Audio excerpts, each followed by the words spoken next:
రైతులకి రైలు ఎక్కించాం. అయితే ఇక్కడ మీరు చేయాల్సింది సెంట్రల్లీ స్పాన్సర్డ్ స్కీమ్స్ అని మ్యాక్సిమం ఉపయోగించుకోవాలి. ఒక్కొక్క స్కీమ్ ఒక్కొక్క వేరియేషన్ ఉంటుంది. మీకు కొన్ని అవసరాలు ఉంటాయి, కానీ అవసరాల కంటే ఆ డబ్బుల్ని ఉపయోగించుకొని మన ఇన్ఫ్రాస్ట్రక్చర్ కానీ మనకి ఏ విధంగా అభివృద్ధికి ఉపయోగపడతాయో దాన్ని వర్కౌట్ చేయాల్సిన అవసరం, దానికోసం ఇది పెట్టాం. Investment proposals. నేను ఎప్పుడు కూడా మీకు ఒక మాట చెప్పాను, ఈ ప్రభుత్వం మొట్టమొదటి సంక్షేమం. మేము ఎన్నికల్లో చాలా స్పష్టంగా హామీ ఇచ్చాం, సూపర్ 6 అమలు చేస్తామని. ఈరోజు మీరు ఒకసారి చూస్తే రెట్రాస్పెక్ట్ ఎఫెక్టివ్గా పెన్షన్లు ఇచ్చాం. 4,000, 6,000, 10,000, 15,000. అక్కడి నుంచి ప్రతి నెల మొదటి తారీఖున ఇస్తున్నాం. పేదల సేవలో మనందరం పోయి కూడా మళ్ళీ ఇస్తున్నాం, అంటే రీఎన్ఫోర్స్ చేయడానికి మళ్ళీ చేస్తున్నాం. ఒకప్పుడు జీతాలు కానీ ఉద్యోగస్తులకు పెన్షన్లు కానీ ఇవ్వలేని పరిస్థితి ఉంటే ఈరోజు అవి రెండు కూడా రెగ్యులేట్ చేసి మొదటి తారీఖున అవసరమైతే ఆ రోజు హాలిడే అయితే 1 డే ఇన్ అడ్వాన్స్ ఇస్తున్నాం. రెండో ప్రోగ్రాం మీరు చూస్తే తల్లికి వందనం. దాన్ని కూడా అందరికీ, 2 పిల్లలుంటే 2 పిల్లలకి, అందరికీ 3 ఉంటే, కొంతమంది 6 మంది 7 మంది వచ్చిన కూడా ఉన్నారు. భవిష్యత్తులో నాకు అనిపించింది వాళ్ళే ఈ దేశ భక్తులుగా తయారవుతారు. ఎందుకంటే పాపులేషన్ తగ్గిపోతూ ఉంది. ఇప్పుడు మామూలుగా మనం పాపులేషన్ మేనేజ్మెంట్ మాట్లాడుతున్నాం. ఎక్కువ మంది మినిమం 3 children 2 children మాట్లాడుతున్నాం. దానికి ఇది ఉపయోగపడే పరిస్థితి వస్తుంది. ఇంకొక పక్క అన్నదాత సుఖీభవ రెండో ఇన్స్టాల్మెంట్ ఇచ్చాం. అక్కడి నుంచి వాళ్ళు కూడా మోటివేట్ చేసి ఇంకా కొన్ని సమస్యలు నేను మాట్లాడుతాను, దాన్ని కూడా జయప్రదం చేశాం. ఇంకొక పక్కన దీపం 2 కానీ, అదే మరి శ్రీశక్తి కానీ, ఇది కాకుండా మెగా డిఎస్సి, నిన్న కానిస్టేబుల్స్, ఇవి అదర్ వెల్ఫేర్ ప్రోగ్రామ్స్ అన్నీ కూడా స్ట్రీమ్ లైన్ చేశాం. అభివృద్ధి ఒక పక్కన, రెండో పక్కన సంక్షేమం. అభివృద్ధిలో మీరు వచ్చినప్పుడు ఇప్పటికి మీరు చూస్తే మొన్నే నాకు విశాఖపట్నంలో ఐఎమ్ వెరీ హ్యాపీ 13,26,000 కోట్ల రూపాయలు పెట్టుబడులకి ఆసక్తి చూపించారు. అప్పటికే 8,80,000 కోట్ల రూపాయలు క్యాబినెట్ క్లియర్ చేశాం. ఇవన్నీ మీరు ఇందరూ ఇక్కడ ఉన్నారు, దానిపైన మీరు డిస్కస్ చేయాల్సిన అవసరం ఉంది. అది అమలు చేసే బాధ్యత జిల్లా కలెక్టర్ది. ఇంతవరకు ప్రాజెక్టు స్టార్ట్ చేస్తున్నాం, క్లియరెన్స్ అన్ని డిలే అవుతున్నాయి. ఇంకొక పక్క ప్రాజెక్ట్ అంతా కూడా చాలాసార్లు తిరిగి కొంతమంది రావడం మానేస్తున్నారు. అలాంటి సమస్యలు వచ్చే పరిస్థితి వస్తుంది. అందుకే మనం స్పీడ్ ఆఫ్ డూయింగ్ బిజినెస్ అన్నాం. ఒకప్పుడు ఈజ్ ఆఫ్ డూయింగ్ బిజినెస్ ఉండేది, ఈరోజు అవన్నీ మనం చేసే పరిస్థితికి వచ్చాం. ఇక్కడ ఏ విధంగా లాజికల్గా తీసుకెళ్తారు, ఏ కలెక్టర్ ఏ ప్రాజెక్ట్ ఎంత స్పీడ్లో తీసుకెళ్లారు, మీరు కూడా గుర్తుపెట్టుకోవాల్సింది, పెట్టుబడులు పెడితే వాళ్ళని తక్కువగా చూడడం. ఏదో నేను కలెక్టర్, నేను మంత్రి కాబట్టి పెట్టుబడులు పెట్టే వాళ్ళందరూ కూడా మా దగ్గరకు నిలబడుకోవాలి, వెయిట్ చేయాలి అనే యాటిట్యూడ్ పోవాలి. ఈ రాష్ట్ర అభివృద్ధి కోసం ఎవరు సహకరించినా వాళ్ళకు మనం అండగా ఉండి గౌరవించే విధానంతో ముందుకు పోతేనే సాధ్యం అవుతాయి. ఏ రాష్ట్రానికి రాని పెట్టుబడులు ఇక్కడ మనకు వస్తున్నాయంటే దానికి కారణం మన విధానంలో. ఒకప్పుడు పెట్టుబడులే వచ్చేటివి కాదు, ఇది కూడా మీరు గుర్తుపెట్టుకోవాల్సిన అవసరం ఉంది. అదే మరిగా నేను ముందే చెప్పాను, సూపర్ 6 కానీ ఎంపవరింగ్ పీపుల్. ఈరోజు ఎన్ని ప్రయత్నాలు చేసినా ఎంపవర్మెంట్ కోసం ప్రజలకు మెరుగైన జీవన ప్రమాణాలు ప్రొవైడ్ చేయడానికి మనం ప్రయత్నం చేస్తున్నాం.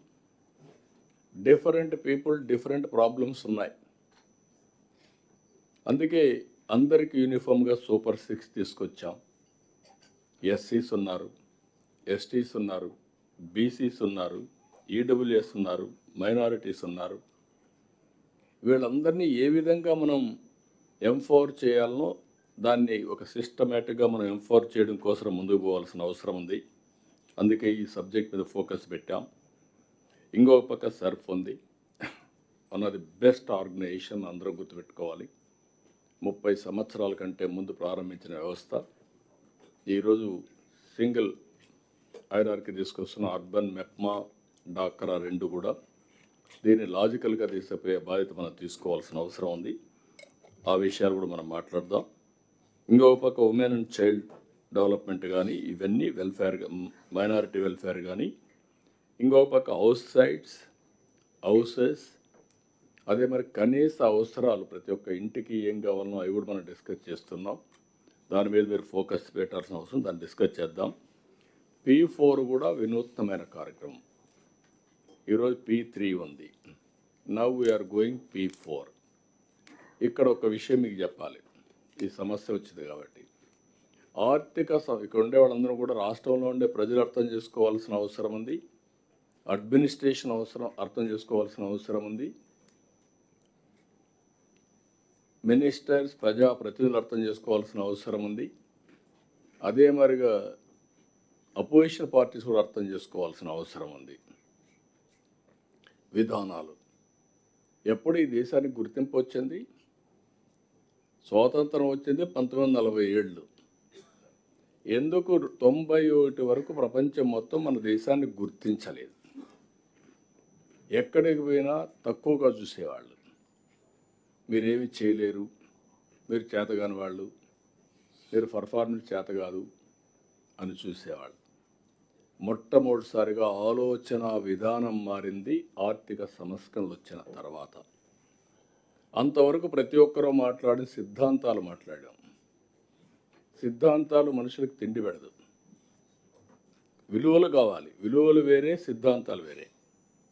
ప్రతి ఒక్కరికి మెరుగైన జీవన ప్రమాణాలు రావాలంటే రోడ్లు బాగుండాలి, కరెంట్ ఉండాలి, లేకపోతే వాళ్ళకు మెరుగైనటువంటి విద్య ఉండాలి, ఇవన్నీ ఉండాలి. అక్కడి నుంచి మన ఆలోచన విధానం మారింది. 95లో టెక్నాలజీ వచ్చింది, ఫస్ట్ మూవర్ అడ్వాంటేజ్ తీసుకున్నాం. అక్కడి నుంచి మనకు విండ్ ఫాల్ గెయిన్ కింద డెమోగ్రఫిక్ డివిడెంట్ వచ్చింది. యంగ్స్టర్స్ ఎక్కువ ఉండే దేశం భారతదేశం. ఇప్పుడు ప్రధానమంత్రి నరేంద్ర మోడీ గారు ఒక స్టేబుల్ గవర్నమెంట్ ఇచ్చారు. ఈరోజు ప్రపంచం మొత్తం గర్వించే విధంగా మనం ముందుకు పోగలుగుతున్నాం. ఎవరిని మాట్లాడినా ఇండియాని ఇగ్నోర్ చేయలేం.